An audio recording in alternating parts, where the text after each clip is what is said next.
Hey guys, welcome to the Ethernet Blueprint. So today's video is going to be a little bit special, but it's also going to be a little bit irregular. So my little backstory here. So my brother-in-law has a business building that's away from his house, but is still on his property, and he needs to extend his internet connection from his house to this location. Now I'm guessing the location's about 100 yards away. And so basically the way we're gonna accomplish this is with a wireless bridge by Ubiquiti. So the purpose of this video is to show you and him how to hook this up. So I'm kind of making a how-to video for him so he can get everything plugged in and connected. And I thought, hey, let's show everybody while we're here. So the goal here is to use one of these, two of these. This is the Nanobeam AC, 5 AC, okay? So I'll put up a diagram as I'm talking about this next part, but basically you have your house here where your Wi-Fi is at and your wireless connection comes in. We're gonna plug one of these into that. It's gonna send a wireless signal over to the garage that's 100 yards away. Again, it's line of sight, you have to be able to see it. And then he'll have a receiver over there, and that will have a cable that comes off of it, and then he'll be able to put either a new router over there to provide some Wi-Fi, or he could just, like I think in his current house, he has a mesh system, like a Google Wi-Fi mesh, so he could just buy an additional satellite and put it over there, and it'll be just like he's sitting in his house, but when he's at the garage. So because this business just requires, has some cameras and some things set up in it, and he wants to be able to check that remotely, this is the perfect and really affordable solution for him. So the goal here is to kind of just show you, and again, him, how to hook this up. And so let's get started. Okay, so for my viewers out there, I just want to kind of show you what's in the box. So this is our PoE injector. This allows us to run one Cat6 cable up to where our little dish is going to mount, and it'll be provided power from this. Then the other port, again, safely in the home or safely in the shop area in this case, we'll be able to plug into our router or our device and provide internet. So it really is a simple little setup. This has a mounting thing so you can put it on a pole. So for our demonstration purposes, I'm just gonna stick it on one of these and kind of set them and point them at each other. Because for this, I'm gonna actually pre-build this for him so it's a little bit more plug and play. And then he just basically has to run the run the cables, get everything connected, which I'll provide a diagram as part of this setup, and away we go. So this is what comes in the box. So there's two of them here. So each one's the exact same. But typically we use some kind of piping like this that you can mount to something or put an elbow in it or whatever, and then just clamp it onto that. Works really, really well. So the goal here, let's get this up and running. I'm gonna get the lab set up so you guys can kind of see what this is gonna look like. The first part of the setup is actually 100% done with a smartphone. You're able to connect to these devices directly using your smartphone app, and then we can set them up and get them configured the way we want them, and then we turn them loose and actually plug them into the network. So that's where we're gonna start first. All right guys, so this is gonna be our setup. So this is our active router. This has an internet connection right now. So this represents the house side of this setup. Then we're gonna have our first dish over here to beam over to the other one. Again, line of sight, so I'm just putting these close to each other, but you can actually shoot these a couple miles as long as they have a clear line of vision. And I've shot one, the longest one I've done personally with this exact same model was probably around half a mile, and it works great. Then we're gonna have our receiver on the other end, and again, it has our power injector, and then this is representing the router that would be at the shop or whatever. And again, like I explained earlier, since he has a mesh system, he can actually just go buy another Google Puck satellite from eBay or whatever, or Amazon, and plug it in. So I'm not gonna plug this in. I'm just kind of showing it here for the general layout diagram. So the internet comes in at the house. It's going to feed. The router plugs into the non-red port, the one labeled LAN. This one on both sides plugs into the dish, which I have not plugged it in yet. So there is a cable on the bottom of this. Okay, there's two ports. I'm just plugged into port one on both of them, both sides. Okay, so that way it keeps it simple. And then when you plug this dish into that PoE port, which stands for Power over Ethernet, it will boot up and power on, which is really cool. And then the same thing goes over here. So on this other particular side, again, the PoE port, which is open right now, is going to go into our dish from underneath, which is plugged into port 1. And the network LAN port is just going to go into our router, into the WAN port of our router in this particular case. But for Scott, if he ends up buying a mesh system, a third satellite or whatever, he would just, there's 2 ports on the bottom, he could plug it into either one. So this is going to be it, guys. This is how we're going to set this up. And I'm going to go through the entire process from start to finish so you guys can see it. So let's get started. All right, guys. So here, this UISP app right here is the one we're going to use to set everything up. Now, the beauty of these devices is they omit a wireless management network that allows me to configure them with my phone just standing next to them. So we're going to set them up one at a time. The first one that is broadcasting from the house is actually set up as an access point. You can see I have a list of other ones I've set up here. Some are called AP and some are called stations. So the AP broadcasts, and then the station receives the signal from the broadcast. So the other one over there, where we're gonna, which will be on the barn in this case, or the shop, will actually be set up as a station. But the setup of these things is really, really simple, pretty easy. So let's go ahead and get started here. So I'm gonna go ahead and go to my Wi-Fi, and you'll see a network in here called NBE5AC. That I've only plugged in one. We're just setting up the house. So I'm just going to connect to the house. The other one is powered off right now. Okay, so we're going to go ahead and get connected to this. There's no password to know or anything. All right, good deal. And then we're going to switch back over to our deal, and there it popped up. New device found. Here it is. We're going to go ahead and hit setup. So it's going to connect directly to it from my phone, which is pretty handy. This thing works really, really well. The other thing that's nice about this is if it's high up on a house or on the shed and you need to access it, you can actually leave this little management network on, and it does a really good job. You can connect to it while being on the ground. You don't have to get up next to it. It's got a pretty good distance, which is nice. So in this case, I'm going to set up as a new access point. Okay, and in this one, guys, you're going to have to bear with me. I'm actually going to name this Scott House. Okay. Whoop. Scott House AP, so I know what it is. Everything else can be left alone. So it's going to finish this up. So we'll let this process finish out here. Doesn't take a super long time, but it can take a minute or two.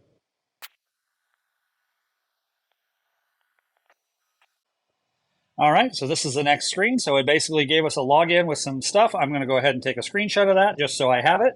Go ahead and say next, setup complete. Okay, so now that we have that, there's a couple things I want to do. Now there's no other devices connected to it. We're just connected to this guy. All right, so a couple things I want to do. I want to set the Wi-Fi name that it's going to use to connect to each other. And I also want to set the admin login. So the way to do that is to go into configuration, and you can see there's some tabs across the top, wireless network and system. So right on the wireless part is the first thing I'm going to change. And so we're actually just going to call, this is the name it's going to broadcast. And you'll see that come up when we set up the other side here. So this is the SSID or Wi-Fi name. So we're going to call this Scott House with a Z AP, like that. And then we're going to set the password. Okay, so I'm gonna go ahead and say show password. So this is what it's set up for us. We're just going to pick something that we'll remember, and I'm going to write this down and document this. This is something you'll definitely want to document if you're setting these up yourself. So we'll just do something fairly simple. Let's see here. So we'll do.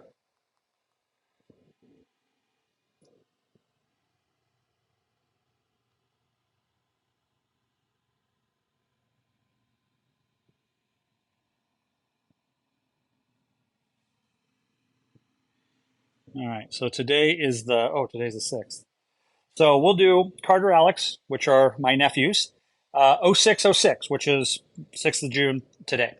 So we'll do that, and we'll go ahead and say save. And we're going to go ahead and save changes without testing. So the only other thing I want to do after this gets done is to set up the admin password. To be able to get to this screen, you have to log in with an admin password. So once we connect to the Wi-Fi, we'll be able to the little Wi-Fi NBE account is broadcasting, then we'll be able to log in with the username and password that I'm setting up right now. There's nothing to set up in here. Everything is fine. And then over here is the login. So you can see show password. It picked a big one. The username is UBNT. So let's see. We're going to hit change password, and we're going to type something new in here. So let me get that in there.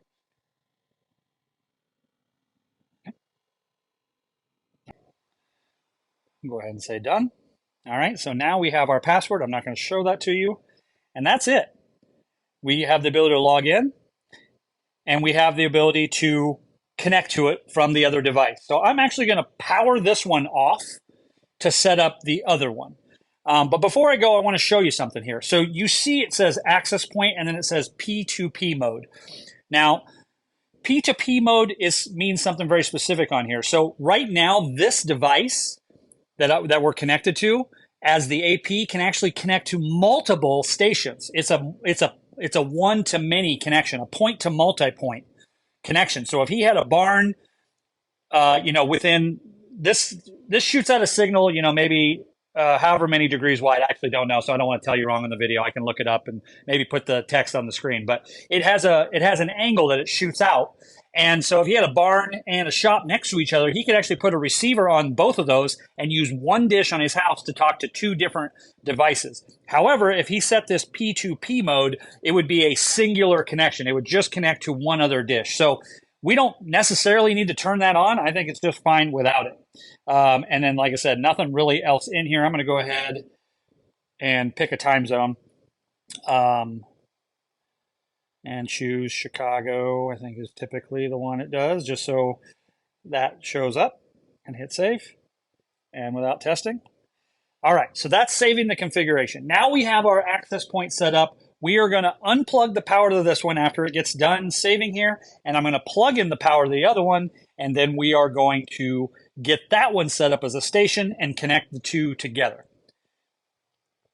And actually, to be honest with you, I am going to leave this one plugged in. I actually changed my mind on that. I'm going to leave this one plugged in. So this MAC address ends in F70. So let's go ahead. See how it says waiting for station? Okay. All right. So that's what we got. Scott House AP. So now we're going to plug in this other one. It'll take a couple minutes to boot in. I'll probably fast forward the video here while this thing's booting up.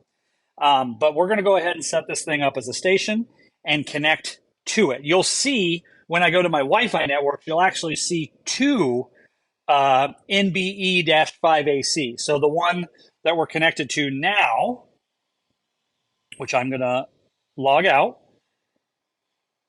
Let's go in here. That ends in F70. So when this other one gets booted or connected, it'll actually be a different one. And they only take a couple minutes to boot up. They're actually pretty fast, which I really like. The other thing I really like about them is there's a signal meter on the devices themselves. You do not need to really dial them in too much. It actually gives you a little light sensor that I'll show you here after you get them connected, which is really cool. Okay, so you can see the other one, B869. So we're going to go ahead and connect to that one. All right, let it connect. Excuse me. All right, no internet connection. That's all right. So we're going to go back to there, it found another one. So we're going to go ahead and say setup. And we're going to connect directly to it. This is just so easy. The old days, you used to have to log in with a laptop and plug them in. It was just a little trickier to do. But this makes it really easy. So I'm going to go ahead here and say manual setup. Okay. I'm going to say United States. Continue. All right. So I don't have to set access point or P2P mode. I don't have to set either one of those, because it's neither one of them is the answer. This is just you leave both of those turned off. So for the SSID, we're going to go ahead and connect to our other guy over there. So at this point, these two need to be pointed at each other. Okay, so you can see someone. So there's Scott House AP with a -6 dB. Obviously, that's close. So I'm going to choose that. I'm going to enter a password, which is going to be Carter Alex 0606. Okay, make sure I type that right. Yep. Okay, and I'm going to go ahead and say save. And then on this one too, I'm also going to set up the admin password and change it, just like I did over there. And I like to choose the same login for each one. I think that keeps it easier. As long as you write it down, though, you're good to go. You just have to make sure you document that, because if you don't know it, you're going to have to factory reset them and start over. So once you set that, it's kind of the way it goes. All right, so it's saving the device. And there it goes. Great. All right, so I'm going to go over here to System. I'm going to change the password.